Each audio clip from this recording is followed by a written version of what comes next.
Alhamdulillah, alhamdulillahilladzi arsala rasulahu bil huda wa dinil haqq liyudhhirahu 'ala dini kullihi wa kafa billahi shahida. Ashhadu an la ilaha illallah wahdahu la syarika lah wa ashhadu anna Muhammadan abduhu wa rasuluh la nabiyya wa la rasula ba'dah. Allahumma salli wa sallim wa barik ala Muhammad wa ala alihi wa ashabihil amjad. Faya ibadallah, usikum wa iyaya bitaqwallah. Ittaqullaha haqqa tuqatih wa la tamutunna illa wa antum muslimun. Qala Allahu ta'ala bil Qur'anil 'azim. A'udzu billahi minas syaitonir rajim. Bismillahirrahmanirrahim. Qul inna sholati wa nusuki wa mahyaya wa mamati lillahi rabbil alamin,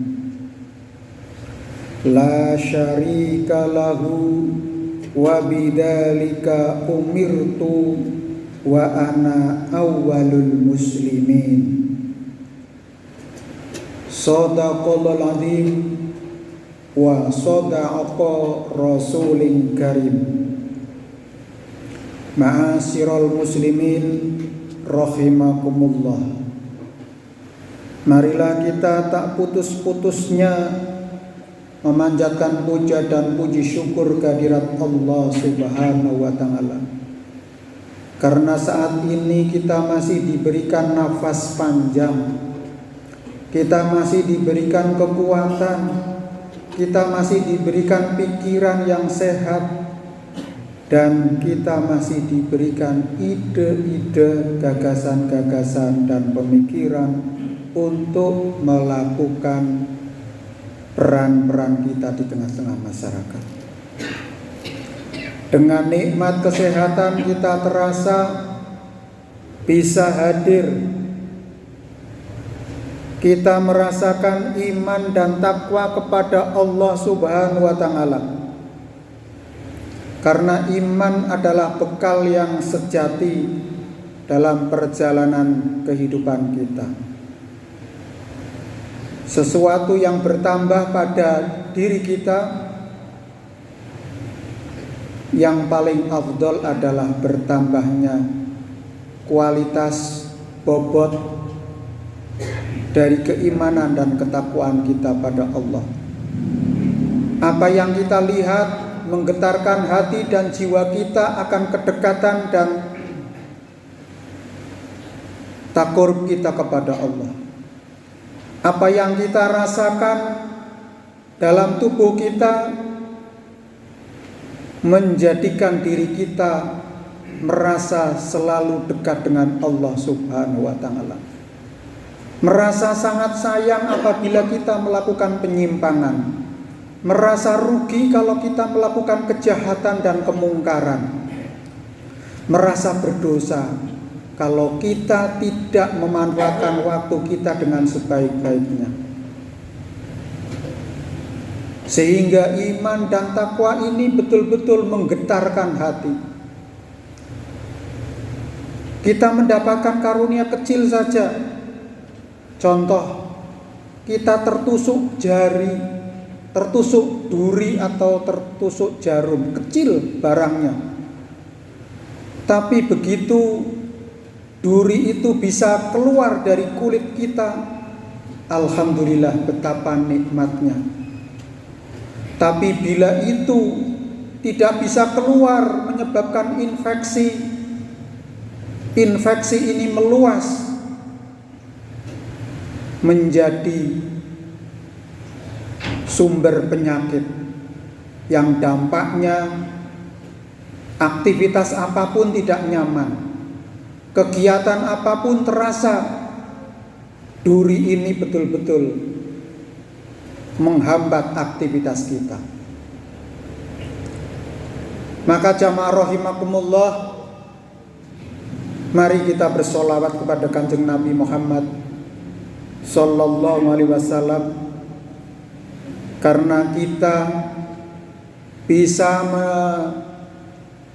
meneladani akhlaknya, meneladani perilakunya, meneladani peragainya di dalam kita beraktivitas di tengah-tengah masyarakat, sehingga apa saja yang kita lakukan terukir sebagaimana tergambar dengan jelas firman Allah dalam surat Al-An'am ayat 162 sampai 163. Qul inna sholati, katakanlah sesungguhnya solatku, wa nusuki, ibadah-ibadahku,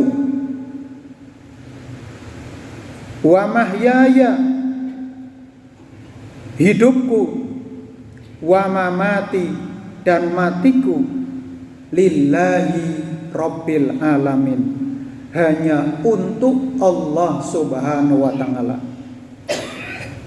Jadi segala aktivitas yang kita lakukan harus bermuara, berpangkal, berujung kepada Allah subhanahu wa ta'ala. Mau seperti apa tingkah pola kita di selama kehidupan ini, ujung-ujungnya arruju ilallah, kita kembali kepada Allah.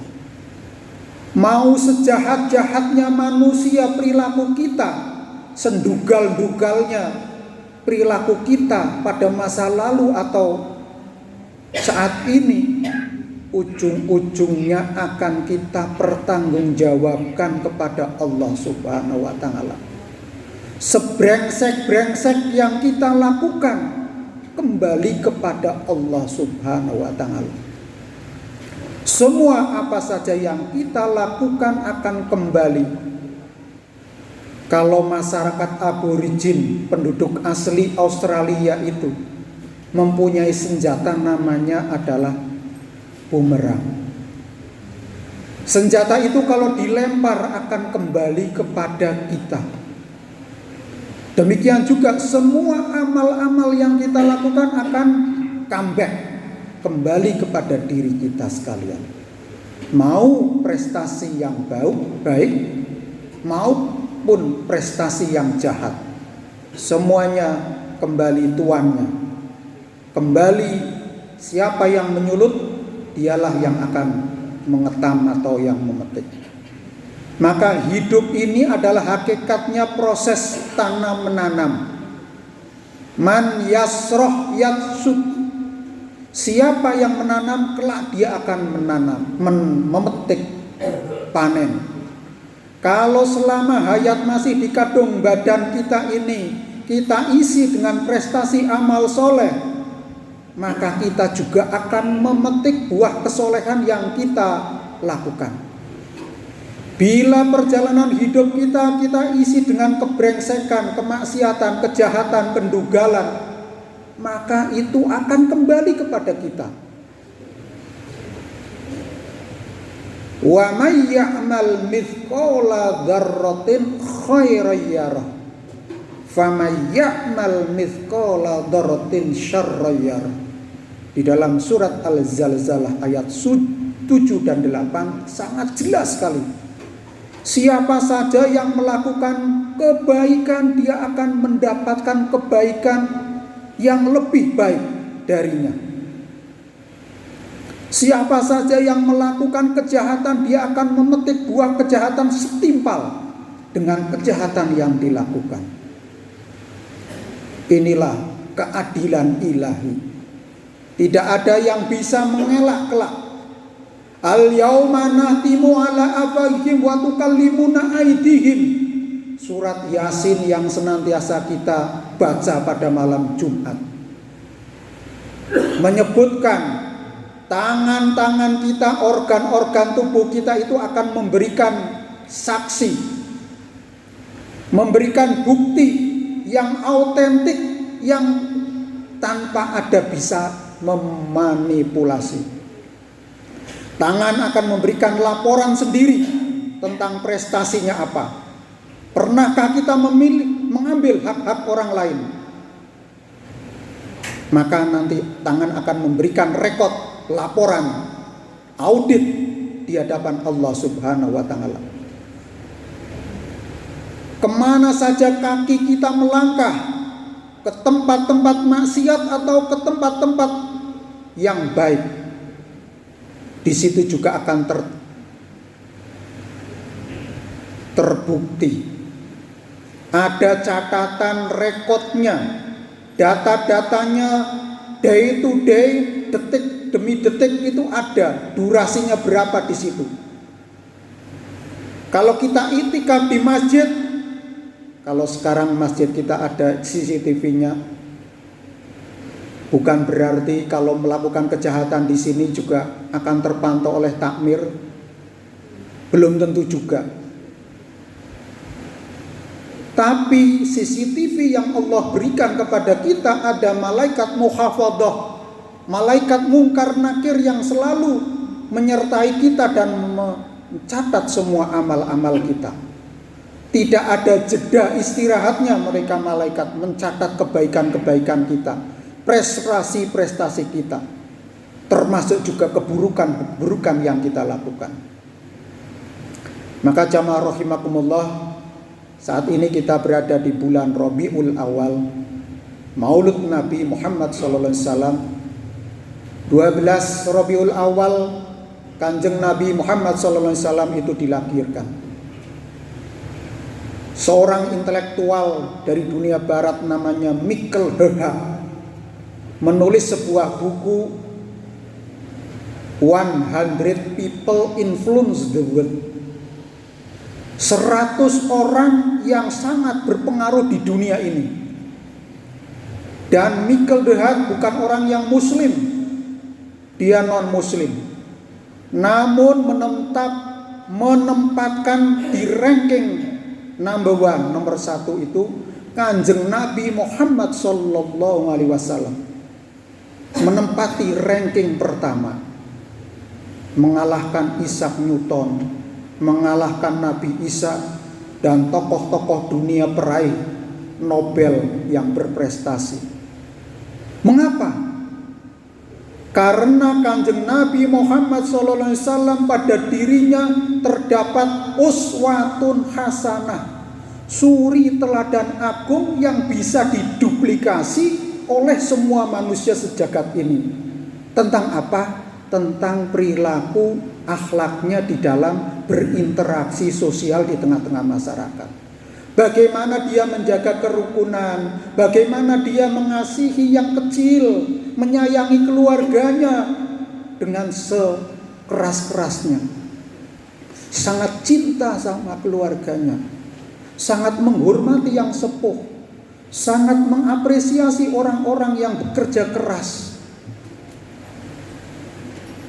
Maka bila kita ingin berhasil dalam perjalanan hidup kita, yakin kita teladani akhlak Kanjeng Nabi, menjadi pola hidup kita, menjadi gaya hidup kita, menjadi habit kita, kebiasaan-kebiasaan dalam kehidupan kita.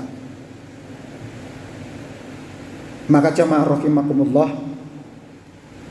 Rasulullah sallallahu alaihi wasallam bersabda, innama bu'ithu liutammima makalimar akhlak. Dalam bahasa yang lain disebutkan, I always commissioned to perfect high grade qualities of morality. Aku diutus untuk menyempurnakan akhlak budi pekerti manusia. Maka jamaah rahimakumullah, mari di bulan Maulud ini kita meneladani Rasulullah SAW dalam keikhlasan. Ikhlas mendidik putra-putri kita menjadi qurrata a'yun. Ikhlas memberi nafkah kepada istri kita dengan nafkah yang terbaik. Ikhlas kita bekerja di kantor kita, di lembaga kita, di ladang kita sebaik-baiknya, sehingga kita menjadi orang yang berprestasi di kantor kita, di tempat kita, di owner bisnis kita, sehingga kesejahteraan bisa untuk keluarga kita. Yang sisa dari itu juga kita tasarufkan untuk kebaikan, untuk membantu yang lain dengan donasi, filantropi yang ikhlas kepada Allah Subhanahu wa taala. Kesabaran kita, sabar di dalam kebaikan, sabar di dalam menuntut ilmu, sabar di dalam bekerja, sabar di dalam menjaga keluarga kita yang sakit.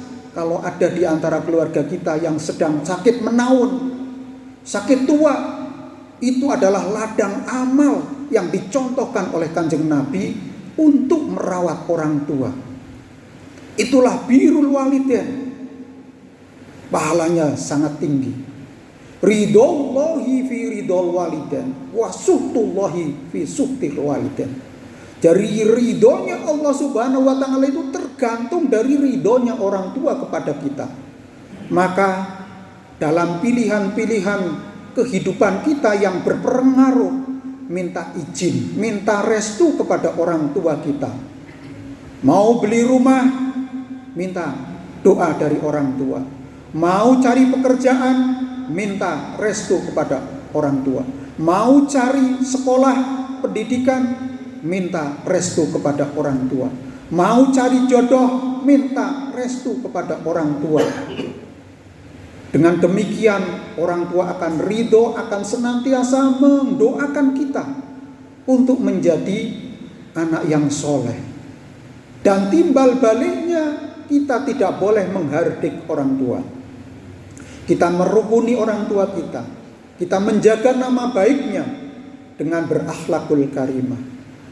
Dengan cara kita senantiasa mendoakan ketika orang tua kita sudah meninggal. Itulah waladun solihun yad'u lahu, sebagaimana dicontohkan Kanjeng Nabi Muhammad sebagai anak soleh yang senantiasa mendoakan kedua orang tuanya. Jamaah rahimakumullah, maka pribadi agung Rasulullah ini komplit, manusia yang super sempurna, akhlak budi pekertinya yang diteladani kita. Mau cari referensi apapun tentang perilaku Nabi, maka mari kita hayati, kita renungkan, dan kita implementasikan menjadi pribadi kita, sehingga di dalam keluarga, dalam kehidupan pribadi kita, di dalam rumah tangga kita, di tengah-tengah masyarakat kita, menjadi warga negara, menjadi pemimpin masyarakat, tokoh masyarakat, menjadi kepala keluarga, tetap menjalankan akhlakul karimah, menjadi anak, menjadi pelajar, menjadi pekerja, menjadi buruh, menjadi petani, menjadi pedagang yang jujur. Bila ini kita lakukan dengan komitmen tinggi, maka rahmat Allah akan turun kepada kita dan menjadi keberkahan bagi kita dan keluarga kita. Barakallahu li wa lakum fil Qur'anil azim wa nafa'ani wa iyyakum bima fihi minal ayati wa dzikril hakim wa taqabbala minna wa minkum tilawatahu innahu huwal ghafurur rahim.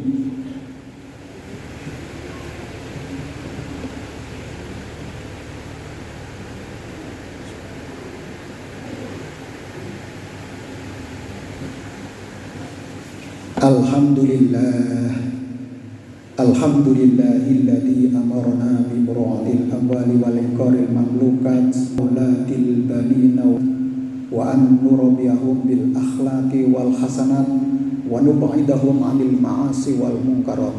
Asyhadu an la ilaha illallah wahdahu la syarikalah wa asyhadu anna Muhammadan abduhu wa rasuluh la nabiyya wala rasula ba'dah. Jamaah salat Jumat rahimakumullah, di khutbah yang kedua ini khatib berwasiat kepada diri sendiri untuk meningkatkan iman dan takwa, dan sekaligus juga mengajak kepada jamaah, marilah kita kuatkan kualitas keimanan kita kepada Allah.